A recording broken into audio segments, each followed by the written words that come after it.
Hi guys, it's Lauren here. Welcome back to my channel. Today's vlog is going to be about autism and Russian decisions.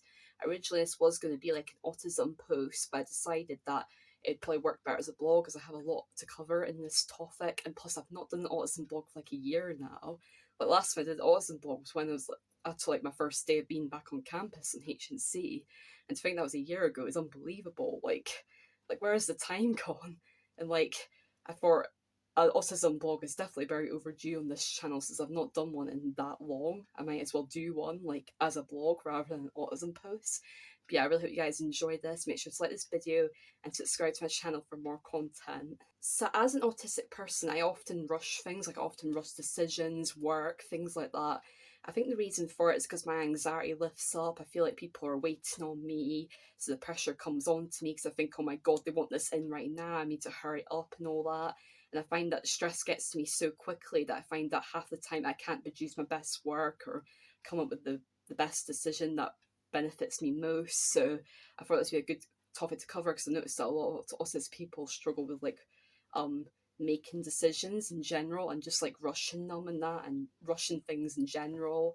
And I think it's got a lot to do with living in a neurotypical world and trying to get everything done to the standard. But obviously, because our brains process things more slowly, it means we can only take in so much information at a time, meaning we can't take in as much information as a neurotypical can at a time. So we feel like we have to rush our work, rush things ahead so that we can get to that same standard and level as our neurotypicals. But the thing is, we have to go slower.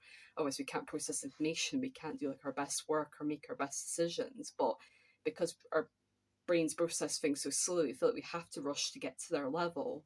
So that's why I think a lot of autistic people rush decisions and rush work and all those kind of things. So I thought this would be a really good post to do, and I thought it'd be a way for me to learn and you guys to learn with me as well, since I'm terrible for rushing decisions, and it's the one thing that's um I'm really struggling with. It's like a big barrier of mine. Like I seem to be getting better at everything else that I was struggling with last year on like my HNC, but I find rushing decisions is still a big barrier for me that I need to overcome. So I want to be able to overcome it before like Russian really does affect me badly. Like so far I've managed to just make it like Russian in my level 6 nearly caused my level 6 to go down, but I managed to like just get away with it at the final remediation. Same with HNC, I managed to get away with it just at final remediation. But if I did rush that final bit of remediation, I could have like not got my HNC, which shows how close I was to not getting it. It took someone to speak to me and tell me to take my time for me to actually take my time. So I know I have to overcome this because if it affects me later in life, it's something that it could be something I worked hard on for like 4 years or something. It could just go like that if I don't like take my time. Like taking your time, like if you take your time, things will go well. But if you don't, things can just like go away. Like your chances can go just like that because you only get so much chances at like doing like work and doing certain things, meaning that if you don't get it nailed down, don't get it done well, and I could just be it can make your grades slip, it can make you have an accident, it can make something really bad happen, which is why for us is a really important topic to like talk about. So in this blog, I'm going to talk about a few experiences and times of when I rushed ahead that caused me to make silly mistakes and errors that could have like easily been avoided. So I'm going to talk about them in like detail, and hopefully it'll help me learn from my mistakes and help you learn as well that rushing ahead isn't worth it, and that taking your time will end up with better results. It means that you're going to take longer, but the results will be better in the end. Well, if you rush ahead, you'll probably have to just start again anyway, or do more remediation. Like I had to my HNC, all that remediation could have been avoided if I actually took my time and actually read the feedback properly and just like didn't rush ahead because of stress. So and asked for help as well, which is really important. Like asked for help with like just like planning it and all that, and like because it could have helped me with like sorting it out since I was stressed about all the work that I had. I could have just asked for help and they could have like just helped me with it, and like because it's never as bad as what the feedback is never as bad as what it sounds. You know what I mean? Like I think you find you do scare yourself quite a lot. It's quite common as humans to scare ourselves and make ourselves more anxious and worry ourselves more than what we have to. So I'm going to talk about these situations where I rushed ahead in full detail, and um, I hope you guys will enjoy it.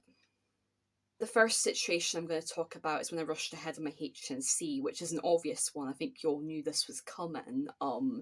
But basically, at the end of my HNC, well, throughout my HNC in general, actually, I got a lot of remediation. The reason for this is because I was rushing ahead. I wasn't taking my time. I was trying to get all done as soon as possible because I was getting so much deadlines. It was really stressing me out. It was making my anxiety lift up. And I was thinking, oh my God, there's this deadline. I need to do this and that. And I was just so much to juggle, and it got really stressful for me. But yeah, basically, I got into final remediation on one of my assignments. This caused quite bad stress for me because I went on to like the target thing. I think that's what it's called. I really can't remember. And this subject like lighted up as amber, and I thought that doesn't sound very good. But I couldn't figure out what was going on. Right, I was like, probably nothing to be concerned about. Maybe it's just something I missed. Obviously, that is something to be concerned about, isn't it? So I got in touch with the lecturer and found out that a bit of work still had to be like remediated because I didn't like complete the remediation. Like it wasn't all like didn't all meet the criteria. So I went into the assignment, found out there was one bit that I did totally wrong, and I had to do this for like a third time because I didn't understand this part of the assignment. What should I have done if I didn't understand the assignment? That's like that. What should I have done if I didn't understand that part of the assignment? Ask for help. It's as simple as that. I should have asked for help. But no, me, I was always like, I need to be an independent learner. I have to do this for myself. It's HNC. It's not level 5 anymore. I have to do it on my own. I have to be more independent. I didn't have to do it alone. You can do it with people. Being an adult doesn't mean you have to do things alone. You can always ask for help.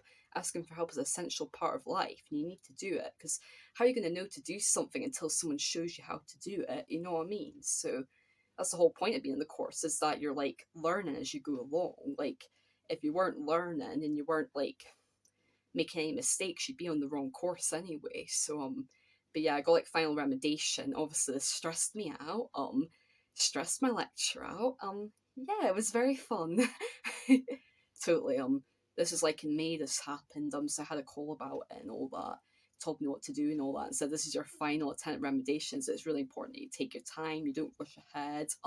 I'd rather you take all your time in the world in this and submit it today.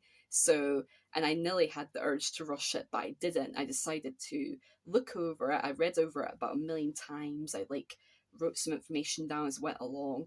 I remember having tea, and then I did a bit more and had a bath.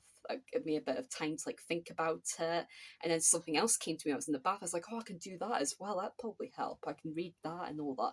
So more came to me. So that's how taking your time, taking breaks helps you think about information. If you didn't take any breaks from studying at all, your brain would be all over the place, wouldn't it? So you need to take breaks to let information absorb, and that's when you come up with better ideas, when you're like resting. Like you find when you go to bed at night, that's when you think of a brilliant idea, isn't it? That's because your brain is in rest mode, it's relaxing, so you can think of things clearer. Like you think about information and ideas clearer when you're like in a relaxed environment. Why it's important to take those essential breaks, which I really learned in my HNC year after barely ever taking breaks during it, because it's not healthy, is it? And you need those breaks and that rest is essential. But yeah, so basically, I got that remediation done. I decided to sleep on it. I decided not to submit that day. I slept on it. I thought about it. Then I woke up in the morning. My brain was all refreshed, and I was able to like get all done. Then I did all the information. I read over it about a million times before I submitted it. Usually, I'm the type of person who'll read over like one time, think that's fine, that'll do, submit. But you need to proofread a lot of times because it could just be silly. It could be simple as silly spelling errors, like that could easily be fixable, or it could be like a sentence has been phrased wrong. That's how I got remediation back for social anthropology. The whole essay was actually perfect, basically, but all I had to do was like rephrase one sentence and put in like a little reference quote because I forgot to put in, which was really annoying. So basically, I was just like the title, the year, and the page number, I think. But yeah, I did that. And got that done. I got that fixed like really quickly. That was pretty simple, but it's just simple things like that can like give you remediation back. So basically, I went and did that. I submitted it that day, and then I passed it, and then I got my HNC. And I got a B in it. But if it wasn't for taking my time, that remediation, and for that lecture like being on to me saying you need to take your time and being genuinely serious, I probably wouldn't have got my HNC. just on one subject, it shows you how taking your time, not taking your time, can really affect things. And in that situation, it really affect my HNC. Imagine me doing all that hard work all year and then not getting my HNC. I would have been crushed. I would have been devastated. Like, because I put so much work into that course. Like, it took so much stress out of me. It took a mental toll on me. I put so much effort into it. I was like studying non-stop. And for me to not get my HNC, it basically would have just been a waste of a year for me. I would have never got over it. So I'm glad that he had that serious talk with me. While it may have seemed a bit like harsh at the time, it was needed so that I could do my best and actually pass it. Because he wanted me to pass it. The lecturers want you to pass it. They want you to do well. They want you to get your qualification because they care about you more than what you think. Actually, that's why they do all these calls and message you. Well, there's a boundary, but they do all these calls and all that. What I mean by boundaries, you're not going to call your student like 70 times a year. Imagine 70 times a year. My head would explode. I'd hate that. I hate calls as it is. Like, I like doing calls with my friends because they're fun. We play Ludo, we have a laugh and all that.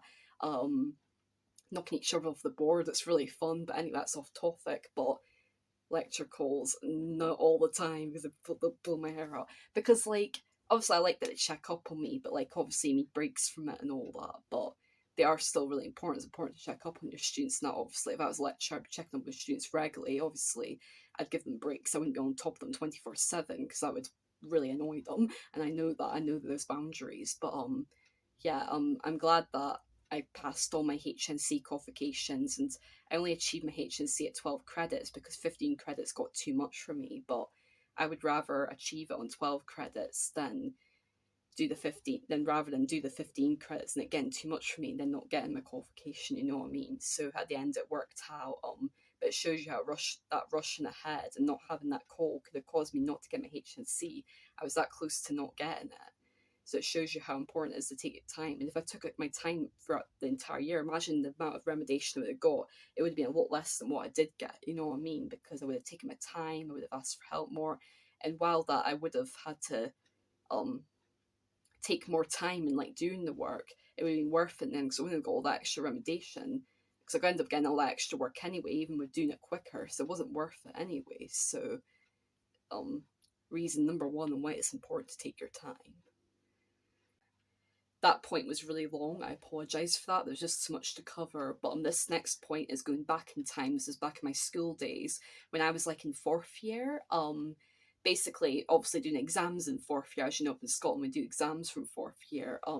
Basically, I always got panicked around exam time. I always saw exams as a competition. I felt like I had to compete against my peers. I felt like there was just so much stress because like the teachers would always be like, you need to study all the time, you need to do this, you need to do that. And I felt like I didn't have any time for myself or any time to do anything. I felt like exams were the only thing that was relevant in my life.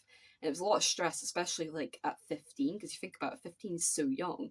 You're still a child, really. You should be having fun at that age and enjoying your childhood and all that. But instead, you get all these exams put onto you and everything. But basically, I got really panicked about one of my exams. It was my drama exam. I did it like basically we had our exams in like May. This exam was at the school obviously. I took it and everything. I did the play on the ducky, which I did pretty good at. I thought I did really good at it, but apparently the examiner was like generous to my mark, which I found weird because I thought I did really well in it. So I was a bit disappointed that I only got like 34 out of 60, and the fact that it was generous, I thought it wasn't really that impressed by it. But my actual written exam went horribly wrong. Because like basically I saw all the kids, they were like doing it really fast and everything. All the kids like left the exam hall really early because they finished early because and they probably found some of them did really well, but some of them probably didn't because they just weren't taking their time. You know what I mean? Because rushing ahead never goes well. You should always use all the time in the exam. But basically, I found out on exam results day that I got 13 out of 40, and not exam results day when I went to school. I was absolutely gutted about that because I put so much work into my exams, obviously. Well, I didn't work as hard in fourth year as fifth year, but I still put some effort in, you know what I mean?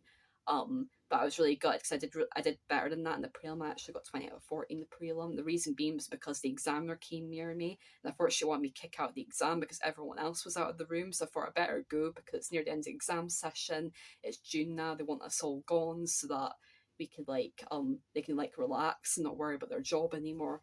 But that wasn't the case. I don't think they were thinking that at all.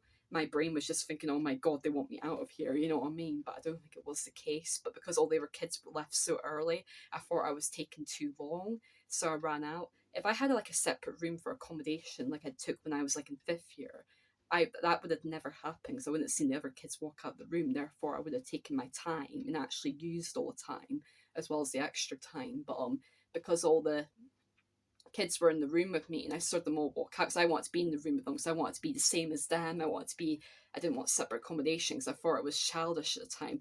Now I know that's beneficial and it puts you on the same level playing field as like neurotypicals, but like at the time I didn't think like that. I just thought it was unfair and everything, but when it wasn't. But anyway, I kind of panicked so everyone else walk out of the room. And a big reason why I shouldn't be doing an exam in the same room as all the other kids because I panic. I get freaked out because I think that I'm not doing it quick enough because I feel like I have to try and keep up with everyone else, like I've said before. When it's not the case, I should be taking my time and using all the time. I had like I think it was an hour and a half the exam, so I should have used the whole hour and a half, but I didn't. But yeah, that was just like one time I got really panicky in exam and it didn't go to my advantage because I left with a D, but I got a remark and I got a C, so I was really happy about that. Like that was really good. I was dead chuffed with that. Because at least I passed it. Passing the exam's good, you know what I mean? So I was happy with that. Because I was going to do drama again fifth year. Again, I just got a C, so I was like 2 marks off a B, so it was like really annoying. But because I wasn't confident in practical exams, I was given another part because apparently I couldn't like do the acting. But I did extremely well in the writing part. But I do get like really panicking exams and think I have to be like try and get in the same level as everyone else. But actually, the only person you should be competing against is yourself because the only person you should be getting better with is yourself. Because like at the end of the day, like everyone has different ambitions in life. Everyone wants to go and do different things. Your dream passion is going to be totally different to the next person sitting next to you. That person may want to be like a maths teacher, while you may just want to like I don't know, you may want to be a beauty person, like doing people's nails and that. If you're going to do that, you just go to college, don't you, and go on a beauty course, don't you? But if you want to be like a maths teacher, you have to go to uni. Does that mean the maths person who does maths is better? No, because it's just two completely different passions. Like, and both people are just as good as each other. You're both doing as well as each other. It's just that you're doing different things. Like, just because someone's a teacher doesn't mean they're better than someone that does nails. Because, God, it takes a lot of talent to do people's nails as well. It's kind of a hard thing to do, especially doing all the designs and everything. It's a huge talent in itself. But being a maths teacher is a talent as well. They're just as good as each other. So your passion is different to the other person's passion, which is why you shouldn't compare yourself to others and just think about yourself and what you want to do in the long run. And in that way, you won't panic yourself and you'll be relaxed for the exam and do the best for yourself. I think the second time I took drama, I got like 44 out of 60 in like the written exam. And I think the reason I did so well is because I took extra time. I had accommodation to myself, meaning that I wasn't around other people, meaning that I wasn't seeing what they were doing. I was just focusing completely on myself and what I had to do at that point. And I think that's why I did so well. It shows you that taking your time can make the difference for a low mark to a high mark. You know what I mean? Because like all the knowledge I had was there. It's just that I'd rush ahead a lot. It's why a lot of teachers thought I couldn't do it because like my marks always suffered, but it was mainly because I rushed ahead and got panicked. Well, when I took my time and relaxed, I did well because I had the knowledge there. It's just that I had to pace myself and relax and like, because like rushing's not worth it. You got to take your time and just like, because you know you can do it. I always knew everyone in my family knew I could always do it. It's just that I rush ahead and stress myself out, which obviously made my writing look weaker as well. The thing is, I'm a good writer. I can write things really well, but when I'm rushing and in a panic, I find I rush fast. I write fast. Now I was going to actually do a post on like autism and messy writing when you're stressed because like my writing's actually not messy. It's just when I'm stressed it gets messy, and a lot of teachers presumed that I had messy handwriting when I didn't actually. It's just that I get messy when I'm writing fast because I'm panicking. But I find when I'm taking my time, my writing's actually very neat. So I was thinking about doing like a post on that to like talk about why that is, and um getting frustrated when teachers can understand my writing when other people could, probably because I was more relaxed in like other environments than I was in school, you know what I mean? Because I wasn't like trying to compete against other people. So I'm gonna do that at some point. Now we're on to the point which I think is going to be the hardest point for me to talk about because it happened so recently. I'm over it now, but it is hard to talk about because I've never actually spoken about it before. But basically, back in like October, I think it was, I decided to apply for uni. Actually, I think it was November because I had my graduation in October. I did it after.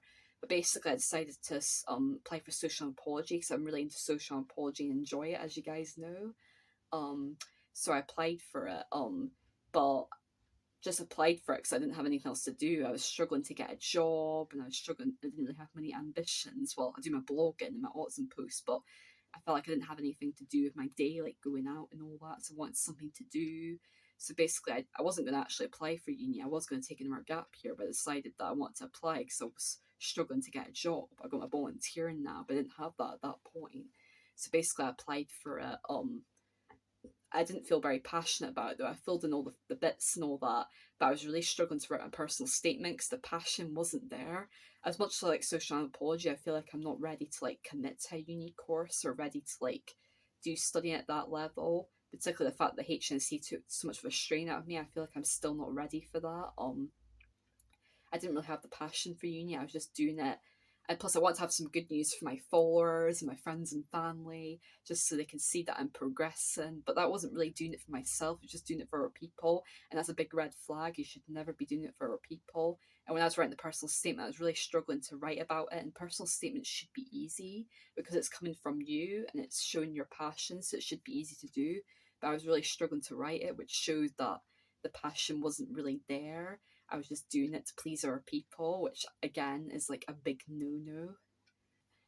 I was stressing endlessly for nights. I was like crying when I was going to sleep a lot and I was getting myself into a stress about it. And I thought, is it really worth applying for uni if I'm constantly getting stressed about it and being anxious and on the edge? Like, am I really doing this for me or am I doing this for people? And when I spoke to my sister about it, it made so much sense because she was confused on why I applied for uni because I didn't like the sound of doing it. Then suddenly I wanted to apply for an application. Plus, when my friends brought up, I showed no interest in it at all. Like if I was interested in uni, I'd probably show an interest in it, but I didn't at all. So I thought to myself, what's the point of committing to a 4 year course if I'm not ready for it? You have to be 100% ready to like commit a 4 year course. You know what I mean? You can't do it when you're not ready and not in the right mindset. So I thought I'm just going to like cancel my application. It was really really tough to cancel my application because like um obviously I put a lot into it in my personal statement. I've written all my bits, but if I applied for uni again, at least I know what I'm doing. At least I know how to get into the site and all that. So, but there's no point in committing to something like that if you're not prepared or ready for it, because it is a very big commitment. And it was clear I was doing it for other people, not for myself. And just so I had something to do, which wasn't a really good reason because, um, like uni is like a big commitment. You have to be prepared for something like that. You're gonna get a job, but you need to be ready for uni. And the thing is, I've got the qualifications there, and I'm only 21. I've got life ahead of me, so I can do it anytime. So I could do it 5 years from now, 10 years from now, or I may decide I never want to do it and I just want to do something else. Like there's so many options out there, and I don't want to just like limit myself to university. I find it really difficult, like taking a gap year. Half the time I feel like I'm being lazy and I'm not doing much. When I realise I'm doing my volunteering 3 days a week, I'm doing blogs alongside of it. I'm actually looking for jobs as well. I'm doing like autism posts. It's not like I'm not doing anything. I'm like exercising. I'm doing so much things alongside of it. So it's not like I'm just staying in my bed all day and doing nothing. I'm still doing loads of things. So it's hardly like I'm being lazy. And if I need a second gap year, I need a second gap year. You know what I mean? The first gap year is to work on mental health. Well, I feel like this second gap year, I can find out where my strengths lie and I can look into things that I really want to do. And I feel like I need to think my decisions through more. Jumping in and rushing into decisions is a terrible thing and it's a bad habit I do need to get out of.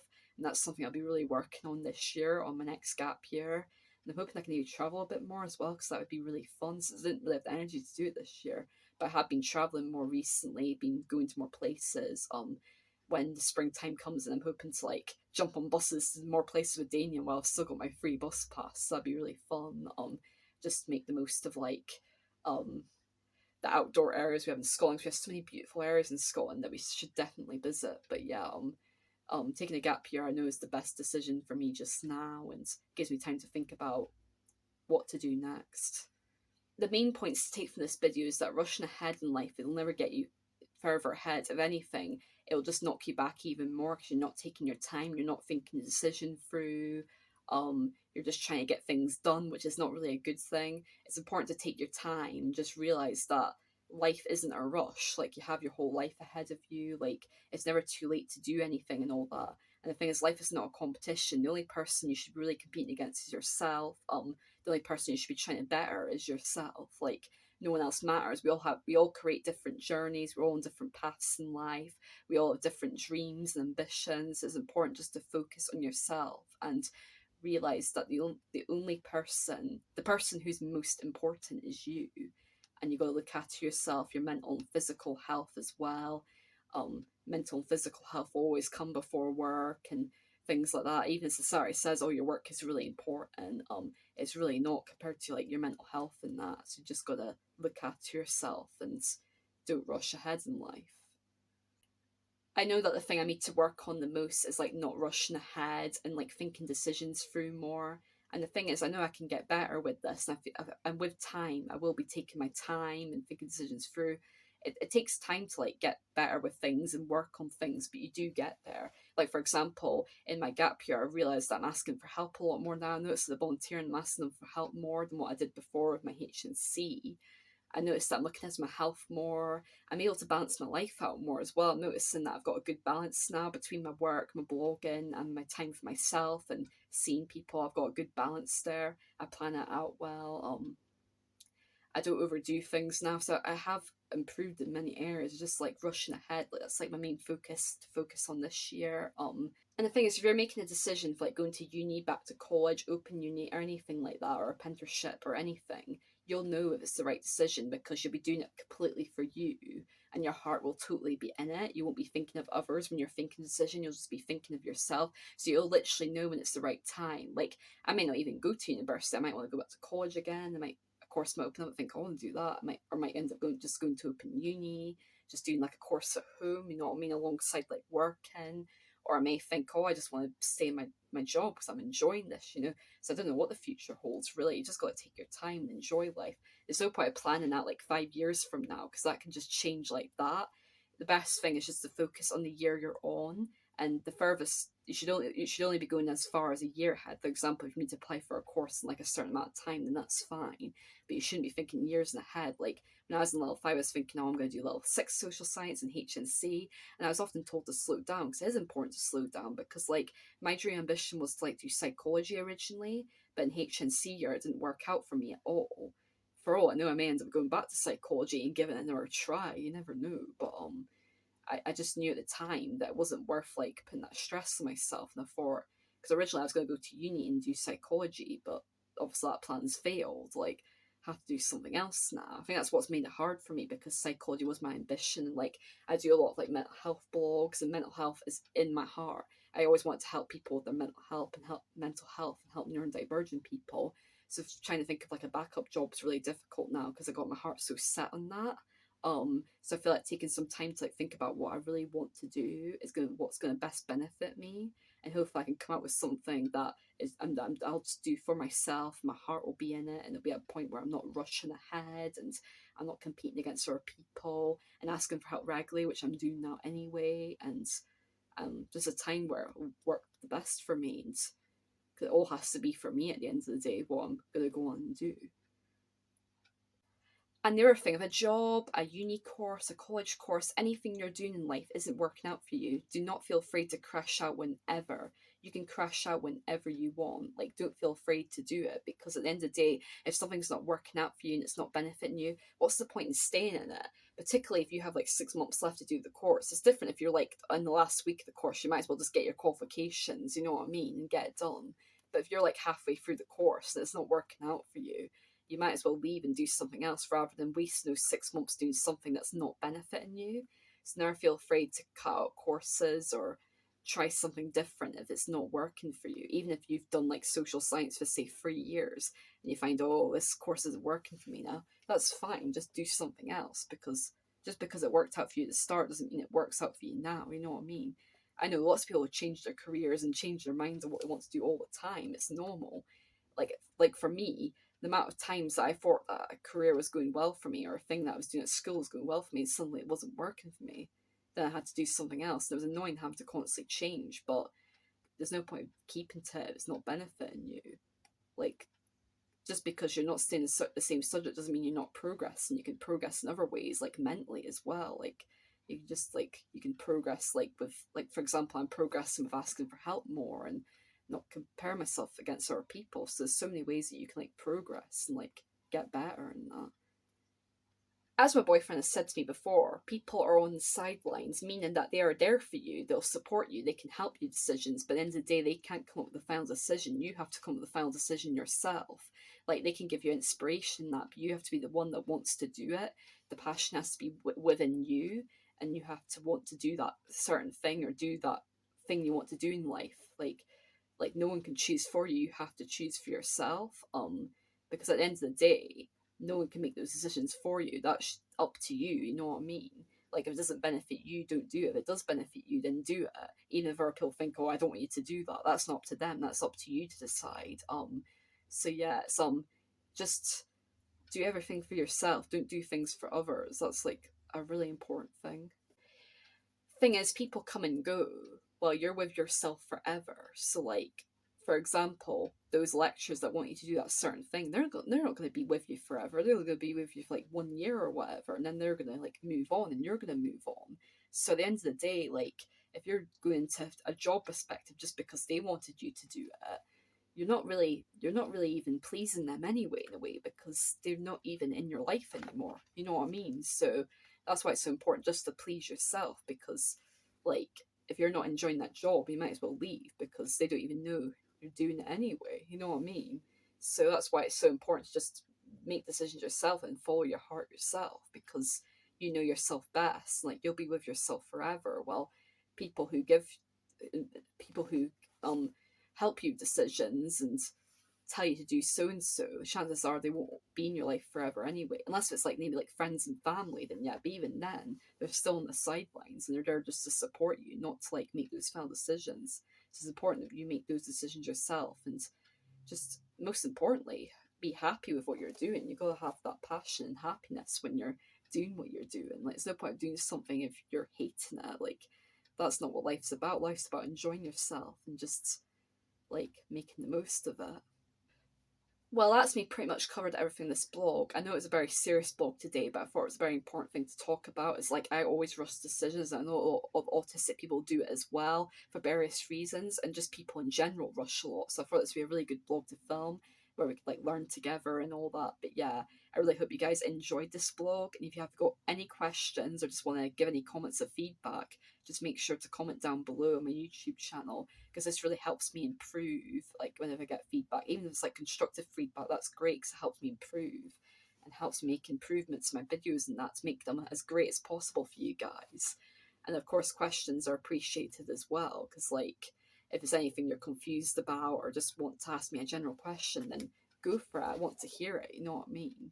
Like, I'll answer any questions. But yeah, I really hope you guys enjoyed this, and yeah, I'll be back for another blog, probably more like relaxing blog next time. But yeah, I really hope you guys enjoyed this and you learned a lot. But yeah, bye for now.